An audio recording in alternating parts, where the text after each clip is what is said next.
Hello दोस्तों, the AD exam में आपका स्वागत है।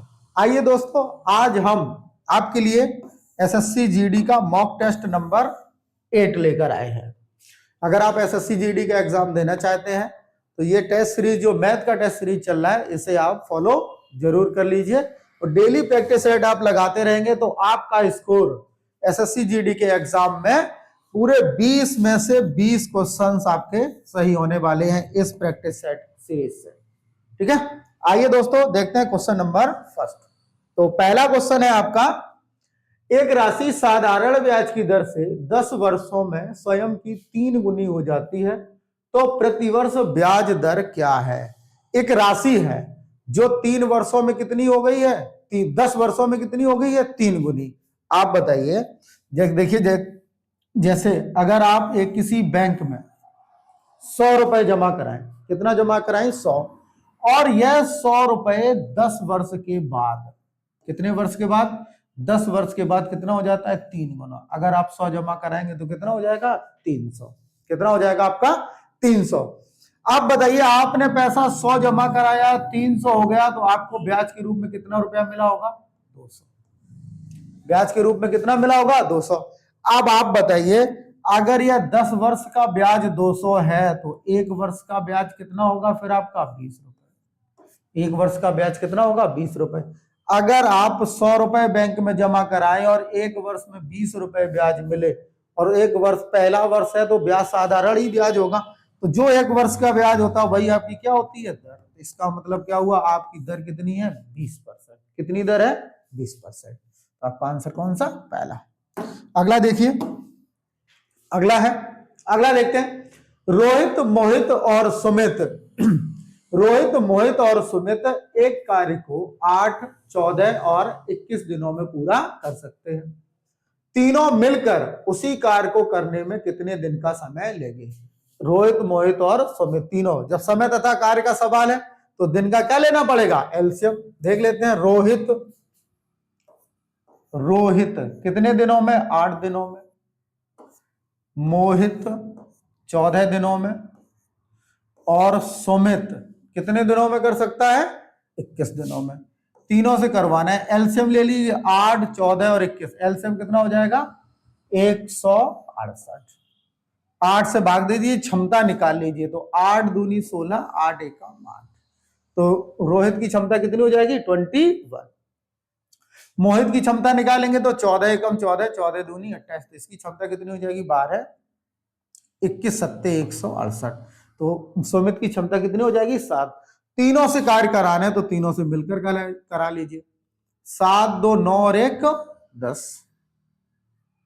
7, 2, 9 और 1 10। सॉरी, 21 8 168 होता है, यहां पर 8 होगा। 8, 2, 10 और 1 11। चेक कर लीजिएगा, 8, 2, 10 और 1 11, और ये कितना हो जाएगा, 41। तो इन तीनों की क्षमता कुल कितनी होगी, 41। अब बताइए, समय कार्य कितना है टोटल, 168। 168 कार्य को 41 की गति से करेंगे तो कितने दिन लगेंगे, 168 बटे 41। तो यही आपका आंसर है। अगर आप सही बटन करना चाहते तो 4 सही 4 बटे 48 दिन हो जाएगा। अगला सवाल दोस्तों, अगला है, यदि एक वस्तु का विक्रय मूल्य 638 रुपए, एक वस्तु है जिसका विक्रय मूल्य कितना है, 638 रुपए, और 45% लाभ है।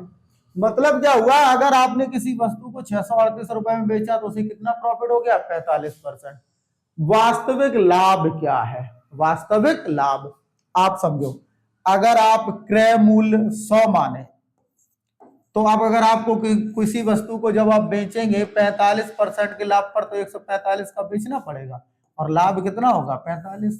मतलब विक्रय मूल्य आपको गिवन है, 45 की वैल्यू पता करनी है।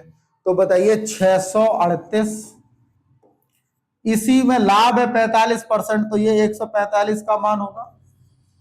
अगर इस सवाल में यह पूछा जाता है क्रय मूल्य कितना है, तो हम 100 का मल्टीप्लाई करा देते। हमसे पूछा गया लाभ ज्ञात कीजिए, क्या बताना है आपको, लाभ। बताइए लाभ कितना है, 45, तो 45 का ही गुणा करा देंगे। किसका गुणा करा देंगे, 45 का। सॉल्व कर लिए, 5 से काट लीजिए, ये 5 ने 45, 5 से काटेंगे, 5 दूनी 10, 5 ने 45, 29 से काट लेंगे इसको, 29 दूनी 58, फिर 29 दूनी 58, तो आंसर कितना हो जाएगा आपका 22 गुणा 9, 22 इंटू 9, तो 22 निम्मा 198, 22 निम्मा 198, तो कितना लाभ हो जाएगा आपको 198 रुपए का। कितने रुपए का लाभ हो जाएगा 198 रुपए का। क्लियर है दोस्तों, ये रहा आपका आंसर। अगला सवाल देखते हैं। अगला है, यदि सोहन 25 मीटर प्रति सेकंड की गति से बाइक चला रहा है तो सोहन 540 किलोमीटर की दूरी तय करने में कितना समय लेगा। सोहन किस गति से बाइक चला रहा है 25 मीटर प्रति सेकंड, और दूरी कितनी जानी है 540 किलोमीटर। कितनी जानी है 540 किलोमीटर। अगर आपकी चाल मीटर प्रति सेकंड में है तो और दूरी किलोमीटर प्रति घंटा में जानी है, तो पहले आपको चाल को बदलना पड़ेगा किलोमीटर प्रति घंटे में। और समय बराबर क्या होता है दूरी बटे चाल। फॉर्मूला क्या होगा, समय पता करना है तो समय बराबर दूरी बटे चाल से भाग दे देंगे स्पीड से। तो पहले चाल बदल लेते। चाल कितनी हमारे पास अभी 25 मीटर प्रति सेकेंड। अगर आप मीटर प्रति सेकेंड को किलोमीटर प्रति घंटा बनाना चाहते हैं तो आपको 18/5 से क्या कराना पड़ेगा गुणा। किससे गुणा कराना पड़ेगा 18/5, तो 25, तो 18 पंचे 90, तो अब आपकी जो चाल है वो हो गई 90 किलोमीटर प्रति घंटे। चाल कितनी होगी 90 किलोमीटर प्रति घंटे। सॉल्व कर लीजिए, समय पता करना है, डिस्टेंस कितनी है 540, स्पीड कितनी है 90, भाग दे देंगे 9 छिक्का 54, तो 6 घंटे। कितने घंटे का समय लगेगा उसे 6 घंटे में वह 540 किलोमीटर की दूरी तय कर लेगा। कितने घंटे में तय कर लेगा 6 घंटे में। क्लियर है दोस्तों। अगला सवाल देखते हैं। नेक्स्ट है, दो संख्याओं का अनुपात 13:20 है। दो संख्याएं हैं जिनका अनुपात कितना है 13:20। इन संख्याओं के बीच का अंतर 189 है, तो दो संख्याओं में छोटी संख्या ज्ञात कीजिए। देखिए संख्याओं का अंतर दिया गया है, अभी आप देख रहे हैं कि इनका रेशियो जो है वो कितना है 13:20, तो कितना अंतर है इनका 7। सवाल में कितना है 189। अब बताइए 7 की वैल्यू 189, तो 1 की वैल्यू कितनी आ जाएगी 27। 1 की वैल्यू कितनी आ जाएगी 27। क्या पूछा गया है छोटी संख्या, तो छोटी कितनी है ये, तो आपका आंसर इसी में आप 27 का गुणा करा दो। हमारा आंसर कितना हो जाएगा 13 गुणे 27। 13 नंबा 27 दिया 81, हासिल का कितना 8, 27 से कम 27 और 8 35, तो आंसर कितना हो जाएगा 351। तो छोटी संख्या कितनी हो जाएगी 351। क्लियर है, समझ आ रहा है आपको।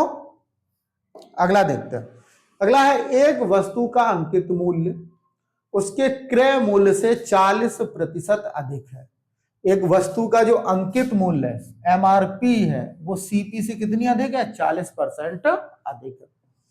यदि वस्तु पर 50% की छूट दी जाती है, कितना डिस्काउंट दिया गया 50%, तो आपको बताना है कि जो विक्रय मूल्य है वो क्रय मूल्य का कितना प्रतिशत है। विक्रय मूल्य क्रय मूल्य का कितना प्रतिशत है। देखिए ध्यान से, अंकित मूल्य और क्रय मूल्य लिख लेते हैं। क्रय मूल्य और अंकित मूल्य मतलब एमआरपी। देखिए क्या बताया गया, अंकित मूल्य क्रय मूल्य से 40% अधिक है। अगर यह हमारा 100 है तो एमआरपी कितनी हो जाएगी फिर 140। एमआरपी कितनी हो जाएगी 140। क्लियर है, एमआरपी कितनी हो जाएगी 140। फिर हमसे कहा गया है कि 50% डिस्काउंट। आप बताइए डिस्काउंट हमेशा किस पर मिलता है एमआरपी पर। अगर डिस्काउंट एमआरपी पर है, एमआरपी पर 50% डिस्काउंट आप दे रहे हैं, तो 140 की वस्तु 50% आधा मतलब कितने में आप बेच देंगे 70 रुपए में। ये 70 क्या हो जाएगा एसपी। तो आपसे क्या पूछा गया, ये जो एसपी है सीपी का कितना परसेंट है, मतलब 70 100 का कितना परसेंट है। अब वो तो 100 पर निकालना है तो डायरेक्ट 70 ही आ जाएगा। तो 70 100 का कितना परसेंट है, कितना परसेंट है 70%। कितना आंसर हो जाएगा आपका 70%। क्लियर है दोस्तों, ये आपका आंसर है। आगे देखते हैं। अगला सवाल है, एक लंब वृत्तीय बेलन की ऊंचाई, एक बेलन है जिसकी ऊंचाई आपको दी गई, ऊंचाई कितनी है 20। यदि त्रिज्या, आधार की त्रिज्या, त्रिज्या मतलब कितनी है 14 सेंटीमीटर है, तो बेलन का वक्र पृष्ठ क्षेत्रफल कितना होगा? क्या पता करना है आपको? बेलन का वक्र पृष्ठ क्षेत्रफल। अब बताइए बेलन का वक्र पृष्ठ मतलब सीएसए आपसे पूछा गया है, बेलन का सीएसए कितना होता है 2 पाई आर एच। बेलन का सीएसए कितना होता है 2 पाई आर एच, मतलब वक्र पृष्ठ जो होता है वो कितना होता है 2 पाई आर एच। वैल्यू रख दीजिए 2, पाई का मान कितना होता है 22/7, आर मतलब त्रिज्या कितनी है 14,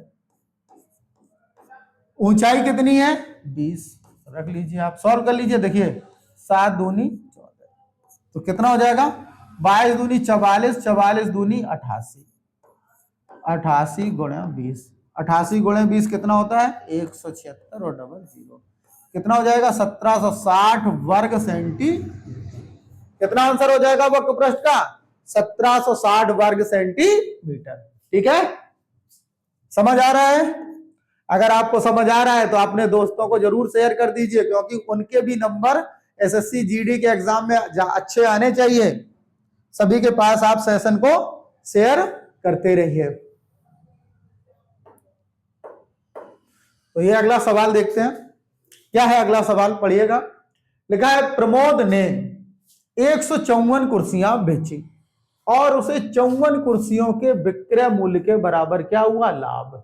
जब वह कुर्सियां बेच रहा था तो 54 कुर्सियों के विक्रय मूल्य के बराबर उसने क्या कमाया लाभ। तो आपको एक फॉर्मूला पता है, देखिए क्या होता है। अगर कोई व्यक्ति बेचने कुछ भी जाएगा तो एसपी बराबर क्या होता है सीपी प्लस प्रॉफिट। बताइए होता है एसपी बराबर क्या होता है सीपी प्लस प्रॉफिट। तो लगा लेते हैं इसी से, कितनी कुर्सियां बेची उसने 154, मतलब क्या हुआ कि 154 कुर्सियों का विक्रय मूल्य 154 कुर्सियों के क्रय मूल्य के कैसा होगा बराबर होगा। अब उसे अगर प्रॉफिट हो रहा है तो प्रॉफिट कितना 54 प्रॉफिट है किसके बराबर एसपी के बराबर। तो ये इस साइड आ जाएगा, तो इसको इस साइड आके घटा दीजिए, ऐसे आ जाएगा, घट जाएगा। तो घट जाएगा, कितना बचेगा फिर 100 वस्तुओं का विक्रय मूल्य 154 वस्तुओं के क्रय मूल्य के बराबर। तो आप यहां से रेशियो बना लीजिए। जब आप ये रेशियो बना लेंगे तो आपका सवाल ये मान लीजिए फिर कभी गलत नहीं हो सकता, बड़ी आसानी से आंसर देंगे आप। बताओ क्या बताया गया है, 100 की वस्तु कितने में बिक गई 154 में, तो कितना प्रॉफिट है 54। अगर 100 पर प्रॉफिट होता है तो सीधा कितना प्रॉफिट हो जाएगा 54%। कितना लाभ हो जाएगा उसे 54% का लाभ। ये वाला आंसर आपका कितना लाभ हो जाएगा 54%। अगला देखिए, अगला है एक दुकानदार ने एक वस्तु 520 रुपए में खरीदी, 20% लाभ कमाने के लिए उसे वस्तु को किस कीमत पर बेचना चाहिए। अब बताओ कितने रुपए में उसने खरीदी 520 रुपए में, कितना लाभ चाहिए 20%, मतलब 120 की वैल्यू मिल जाए उसे तो उसका आंसर आ जाएगा। तो आप निकाल लीजिए 120%, ऐसे सॉल्व कर लीजिए। तो 12 दूनी 24 हासिल कर दो, 12 पंचे 60 और 2 62, कितने की बेचे हुए 624 रुपए की। अगर वह इस वस्तु को बेच दे तो उसको जो है कितना लाभ हो जाएगा 20% का। कितने का बेचना पड़ेगा उसे 624 रुपए का। आगे देखते हैं, पेट्रोल की कीमत 40% बढ़ जाती है। पेट्रोल की कीमत कितनी बढ़ जाती है 40% पेट्रोल की कीमत बढ़ जाती है। इसकी खपत कितने प्रतिशत कम कर दी जाए कि इस पर केवल 19% खर्च बढ़े। मतलब पेट्रोल की कीमत बढ़ गई, ऐसे समझ लीजिए कि अगर मान लो पहले पेट्रोल 100 रुपए का था तो अब कितने का हो गया 140 का, और आपके पास मान लीजिए 140 रुपए है ही नहीं पेट्रोल डलाने के। आप कहते हैं कि हम केवल खर्चा कितना अपना बढ़ा सकते हैं 19%, मतलब 100 से कितना 119 कर सकते हैं। तो आपको फिर पेट्रोल का कम खपत करनी होगी, कितना बताओ 140 से 119, कितने की कमी है 21 की। 21 की कमी कितने पर? 140 पे। प्रतिशत बनाएंगे तो 100 का गुणा, सॉल्व हो जाएगा। देखिए 0 से 0, 7 तिया 21, 7 दूनी 14, 2 से काटेंगे कितना? 5, 5 तिया 15। तो पेट्रोल की खपत में कितने परसेंट की कमी हो जाए? 15% की अगर हम कमी कर दें तो हमारा खर्च केवल कितना बढ़ेगा? 19%। क्लियर दोस्तों? आगे देखते हैं। अगला सवाल है, किसी मूलधन पर 5% वार्षिक दर से 2 वर्ष की अवधि के लिए साधारण ब्याज 554 रुपए है, मूलधन ज्ञात कीजिए। मतलब कोई राशि उधार लिए किसी ने, 5% की दर से 2 साल का साधारण ब्याज कितना दिया गया? 524 रुपए।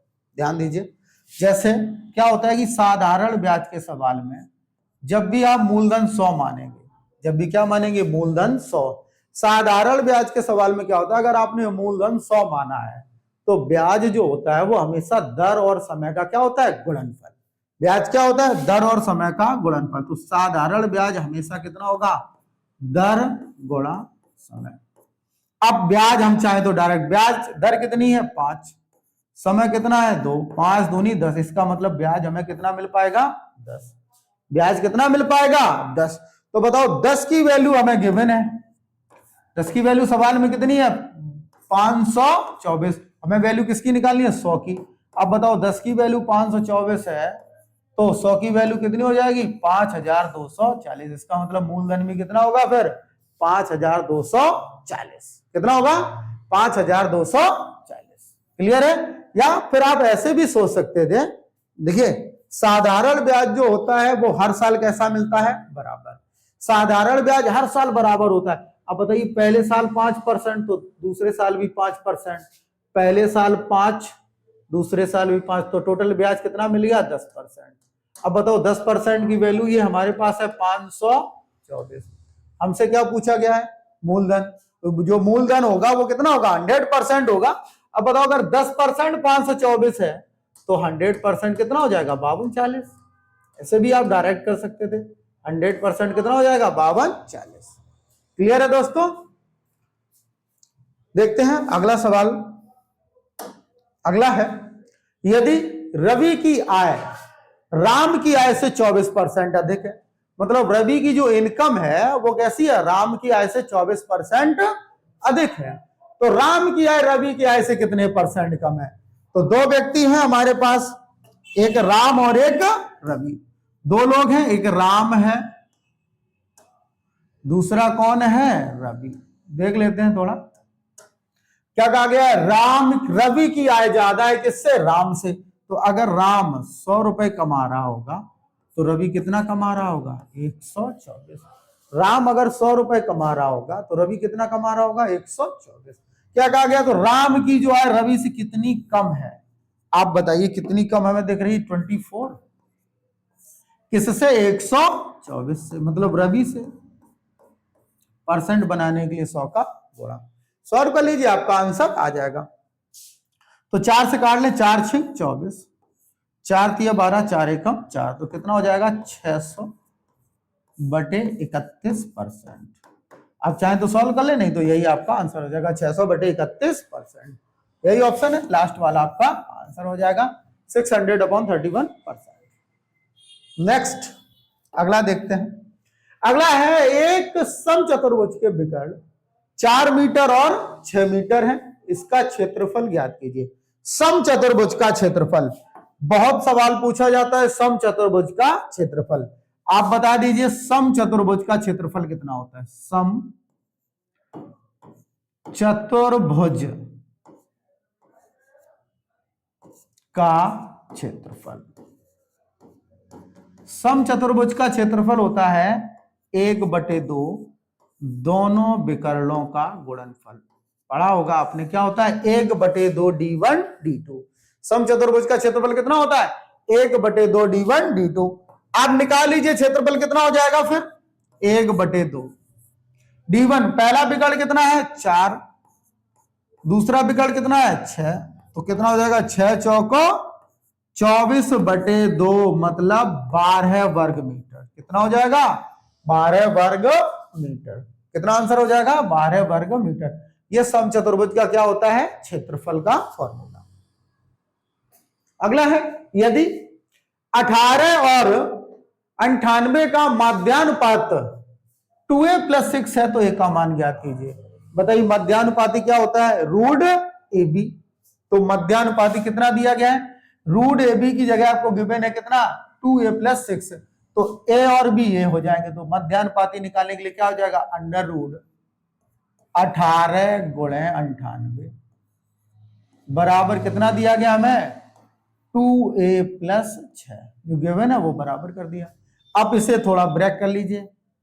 देखिए कैसे कर सकते हैं। गुणा मत कराना, क्योंकि बड़े वर्ग हो जाएंगे तो आपको याद नहीं होंगे। तो इसको ब्रेक कर लीजिए। इसको हम ऐसे लिख सकते हैं 9 दूनी 18 और इसको लिख सकते हैं 49 दूनी 98 हो जाएगा। तो आगे कितना लिख जाएगा?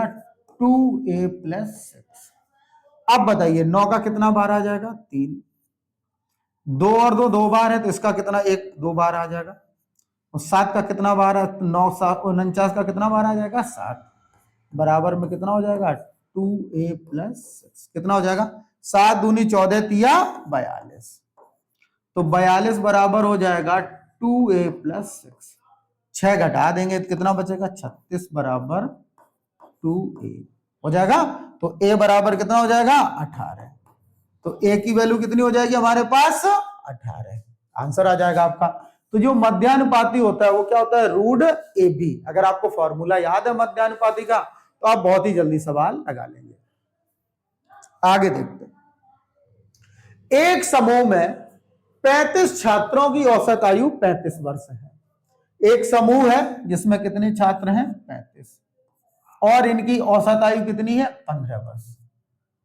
शिक्षक की आयु भी शामिल कर ली जाए तो समूह की औसत आयु 1.25 वर्ष बढ़ जाती है। मतलब शिक्षक शामिल कर लिए जाए तो लोग कितने हो जाएंगे? 36। औसत भी बढ़ जाएगा कितना? 1 तो नया औसत हो जाएगा 16.25। तो शिक्षक की आयु ज्ञात तो कीजिए।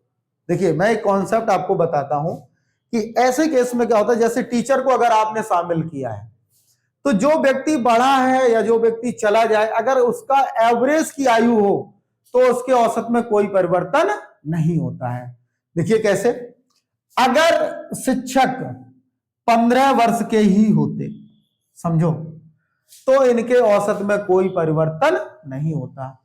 अब शिक्षक की उम्र अगर ज्यादा है तो औसत बढ़ गया है, अगर शिक्षक की उम्र कम होती तो औसत घट जाता। यहां पर औसत में वृद्धि हुई है कितने की? 1.525। इसका मतलब 5/4 की वृद्धि हुई है।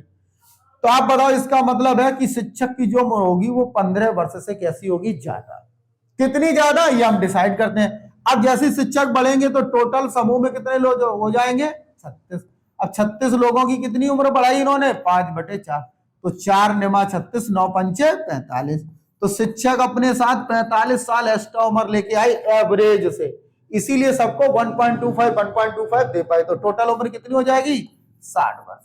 इसका मतलब क्या हुआ? शिक्षक कितने वर्ष के हो? अगर 60 वर्ष के हो तो आपका आंसर बड़ी आसानी से आ जाएगा। क्लियर है दोस्तों? आगे देखते हैं।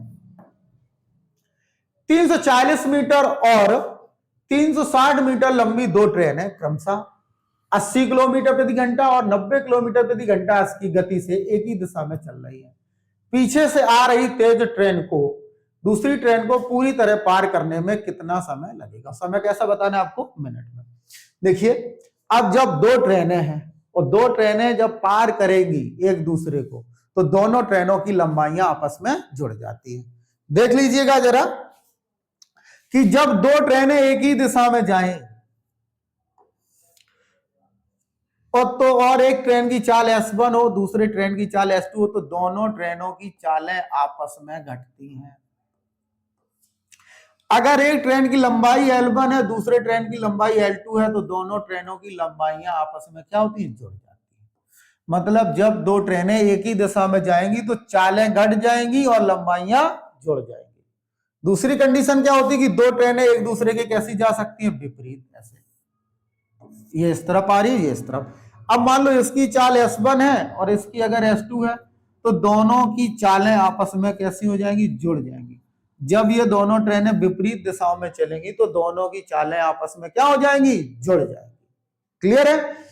अब ये समझो जैसे इसकी लंबाई मान लो L1 है, इसकी लंबाई L2 है, इस कंडीशन में क्या होगा, इसकी लंबाइयां भी जुड़ जाती हैं, इन दोनों ट्रेनों की लंबाइयां भी जुड़ जाएंगी। कंडीशन ये है कि जब दो ट्रेनें एक दूसरे को पार करेंगी तो इनकी लंबाइयां दोनों केस में जुड़ेंगी।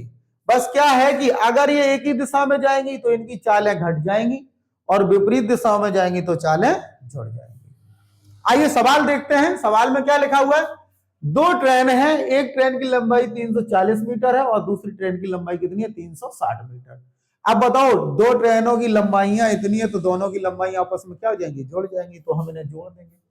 और क्रमशः 80 और 90 किलोमीटर प्रति घंटा की गति से एक ही दिशा में, एक ही दिशा का मतलब क्या हो गया, सेम डायरेक्शन में जा रही है। अगर ये दोनों ट्रेनें एक ही दिशा में जा रही तो ये कंडीशन आएगी तो दोनों की चालें क्या हो जाएंगी, घट जाएंगी। तो पार करने में लगा समय, समय बराबर क्या होता है बताएंगे, समय बराबर होता है दूरी। अब दूरी क्या हो जाएगी, जुड़ जाएगी, बटे चाल, दोनों की चालें आपस में क्या हो जाएंगी, घट जाएंगी। तो समय, दूरी ऐड कर देंगे, कितना हो जाएगा, 340 प्लस 340 60 बटे में कितना बचेगा, 10। लेकिन याद रखेंगे ये 10 कैसा था, किलोमीटर प्रति घंटा, बदलना पड़ेगा इसे। तो देख लेते हैं कितना हो जाएगा, 340 और 360 ऐड करेंगे, कितना हो जाएगा, 700 बटे 10 किलोमीटर प्रति घंटा को मीटर प्रति सेकंड बनाना पड़ेगा, तो 5/18 कितना हो जाएगा, 5/18। 18 कहां चला जाएगा, ऊपर। तो थोड़ा सॉल्व कर लेते हैं इसको, कितना हो जाएगा, 1 0 0 काट लेंगे तो ये बचेगा कितना, 14। तो आंसर आ जाएगा 14 × 18 सेकेंड आ जाएगा। लेकिन हमसे क्या पूछा गया, समय मिनट में बताइए। इसको अगर आपको मिनट में बदलना है तो 60 का भाग देना पड़ेगा, इसी में दे देते हैं 60 का भाग, क्योंकि मिनट में बदलना पड़ेगा। तो 6 तिया 18, 14 तिया तो 42/10 मतलब 4.2 मिनट। इतना समय आपको लगेगा। कितना समय लगेगा, 4.2 मिनट। मिनट में कन्वर्ट करना था इसलिए हमें कन्वर्ट करना पड़ेगा। क्लियर है दोस्तों? अगला सवाल देखते हैं। अगला है, चंडीगढ़ से अमृतसर की दूरी 50 किलोमीटर प्रति घंटा की गति से 4.5 घंटे में तय की जाती है। मतलब क्या है कि अगर आपको चंडीगढ़ से अमृतसर जाना है और आपकी गति 50 किलोमीटर प्रति घंटा है तो आप 4.5 घंटे में पहुंच जाएंगे। यात्रा समय में 30 मिनट की बचत करनी है, मतलब समय 30 मिनट कम लगे तो गति कितनी बढ़ानी होगी। अगर आपको समय कम लगेगा तो आपको गति बढ़ानी पड़ेगी। आइए तो फिर एक कॉन्सेप्ट यहां देखते हैं थोड़ा सा। क्या है कि चंडीगढ़ से अमृतसर दूरी कैसी होगी, समान। जब भी समान दूरी होती है, जब भी आप कैसी दूरी तय करेंगे, समान दूरी। जब भी दूरी कैसी हो, समान अगर दूरी आप तय करेंगे तो ये कंफर्म हो जाएगा कि जो आपकी चाल का अनुपात होगा उसका उल्टा किसका अनुपात होता है, समय का। अगर आप चाल के रेशियो को पलट देंगे तो किसका रेशियो बन जाएगा, समय का रेशियो बन जाएगा। और अगर आपको समय का रेशियो पता है, अगर आप समय के रेशियो को पलट देंगे तो किसका रेशियो बन जाएगा, चाल का रेशियो बन जाएगा। ये कंफर्म है। अगर कब, जब दूरी समान हो। देखो कैसे, पहले जब वह जाता है 50 की गति से तो उसे कितना समय लगता है, 4.5 घंटे, मतलब 4.5 आवर्स। अब वो चाहता है कि हम गति बढ़ाएं, हमें आधा घंटा कम लगे, तो इसका मतलब वह चाहता है कि हम 4 ही घंटे में पहुंच जाएं। तो बताओ ये समय है, समय को रेशियो में बना लें तो 1 दशमलव हटा के यहाँ 0 बढ़ा लेंगे, 5 से काटेंगे, 5 ने 45, 5 8 40, ये समय का रेशियो आ गया। और समय के रेशियो को जैसे ही बदलेंगे तुरंत क्या बन जाएगी, गति। क्या बन जाएगी, गति। तो गति का रेशियो कितना हो जाएगा, 8:9। मतलब क्या है कि अगर पहले गति आपकी 8 थी तो अब आपको किस गति से जाना पड़ेगा, 9 की गति से। तो गति में कितनी वृद्धि हुई, 1 की। आप बताओ गति में वृद्धि कितनी हुई, 1 की। इसी 1 की वैल्यू बतानी है। आप बताइए पहले गति आपकी कितनी है, 50, तो 8 का मान कितना है, 50। अगर 8 का मान 50 है तो 1 का मान कितना हो जाएगा, 6.25। तो यही आपने बढ़ाई है, तो नई आपकी गति में जो वृद्धि करेंगे वो कितनी हो जाएगी, 6.25 किलोमीटर प्रति घंटा। अगर आप अपनी गति 6.25 किलोमीटर प्रति हावर बढ़ा लेते हैं तो आप जो है 30 मिनट की समय में क्या कर लेंगे, बचत, या आप जो है 30 मिनट पहले अमृतसर पहुंच जाएंगे। अगला सवाल, 6 संख्याएं n1, n2, n3, n4, n5 और n6 का औसत a है। यदि प्रत्येक संख्या में 5 घटाया जाए तो नया औसत क्या होगा? बताइए, इन 5 संख्याओं का औसत कितना है? a। औसत का मतलब क्या होता है कि सभी संख्याओं का मान कैसा हो, बराबर बराबर। क्या होता है? बराबर। अब बताइए, अगर आप प्रत्येक संख्या में 5 घटाएंगे तो नया औसत होगा, उसमें भी 5 की कमी हो जाएगी। बिल्कुल, कितने की कमी हो जाएगी? 5 की। तो नया औसत कितना हो जाएगा? a माइनस 5, क्योंकि यहां कमी किसमें हो रही? प्रत्येक संख्या में 5 5 5 की कमी हो जाएगी। तो औसत के अकॉर्डिंग कितने की कमी हो जाएगी? a 5 की ही औसत में कमी। अगला सवाल है, अगला है, यदि a b से 25% कम है, a जो है वो b से कितना कम है? 25%। देख लीजिएगा, रेशियो बन जाएगा इनका a और b। 25% का फ्रैक्शन आपको पता होगा, 25% कितना होता है? 1/4। और a जो है b से कम है, ये a कम है b से कितना? 25% कम है। अगर a b 4 होगा तो ये a कम b a कितना होगा? 3। मतलब आ गया a अनुपात b कितना आ गया? 3:4। a अनुपात b कितना आ गया? 3:4। क्या पूछा गया आपसे? 2b minus a upon a। हमें बताना क्या है? 2b minus a upon a।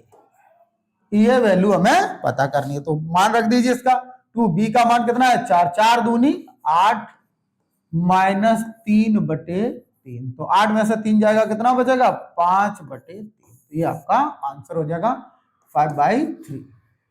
Clear है दोस्तों? अगला सवाल देखते हैं। अगला सवाल, और आज का ये अंतिम सवाल होगा आज के सेट का। क्वेश्चन नंबर 20 है आपका ये। और अगर आपको ये सेशन पसंद आ रहा है दोस्तों, तो अपने दोस्तों के साथ शेयर करना बिल्कुल भी ना भूलें। और जब आप इस सेट को लगा रहे हैं तो आप कमेंट में आंसर आप जरूर पिक करते जाइए। और अगर जो ऐसे हम आपको प्रैक्टिस सेट सॉल्व करा रहे हैं, अगर आपको कोई समस्या आ रही है तो आप जो अपनी समस्या कमेंट बॉक्स में हमें जरूर बताएं, उसका निवारण हम आपको अगले वीडियो में जरूर कर देंगे। ठीक है दोस्तों, तो इस सवाल को और लगा लेते हैं, देखते हैं क्या आंसर आएगा इसका। क्या लिखा हुआ है कि पुनीत 60 किलोमीटर प्रति घंटा की गति से अपने कार्यालय जाता है और 90 किलोमीटर प्रति घंटा की गति से लौटता है। पूरी यात्रा में औसत गति, आप पता है कि एवरेज स्पीड हम आपको बता चुके हैं पिछले सेट में। बताइए एवरेज स्पीड क्या होती है? 2xy upon x plus y. 2xy upon x plus y. कब? जब समान दूरी जाए और वही दूरी अगर आप वापस आएंगे तो औसत गति होती है 2xy upon x plus y. Original formula औसत गति का कुल दूरी बटे कुल समय। तो यहां पर लगा लीजिए 2x, मतलब जब आप गए हैं पहली चाल कितनी है? 60, दूसरी चाल आपकी कितनी है? 90, और 90 और 60 को जोड़ेंगे तो 150। इसे आप सॉल्व कर लीजिए, आपका आंसर आ जाएगा। देखिए 30 पंचे 150 और 30 तिया 90। क्लियर है? और 5 से काटेंगे तो कितना? ये 12। 12 दूनी 24 तिया 72। तो आपकी एवरेज स्पीड कितनी आ जाएगी? 72 किलोमीटर प्रति घंटा। औसत गति कितनी आ जाएगी? 72 किलोमीटर प्रति घंटा। तो ये दोस्तों आपका प्रैक्टिस सेट नंबर 8 था। और दोस्तों आप हमारे चैनल को शेयर करना बिल्कुल भी ना भूलें और अपना प्यार दिखाते रहें। Thank you.